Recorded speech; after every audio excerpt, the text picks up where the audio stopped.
If you believe you have a drug injury case, then you need to know your legal options. Your attorney will help you determine what your best course of action will be. This may consist of filing an individual lawsuit in state or federal court. If many people have been harmed by the same drug, then you might choose to file a class action lawsuit or a mass tort claim instead.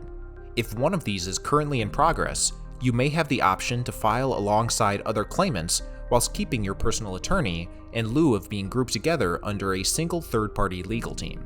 This is called multi-district or multi-county litigation and helps make things a bit more manageable for each individual plaintiff. If the pharmaceutical company of your drug in question has already been taken to court and/or has agreed to a settlement, then you may be eligible to file a settlement fund claim. Your attorney can help you determine your eligibility in this instance and ensure that you are properly compensated.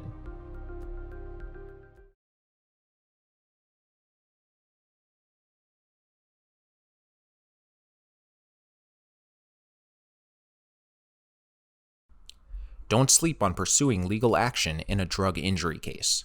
Seek out an attorney as soon as possible and begin fighting for the justice you deserve.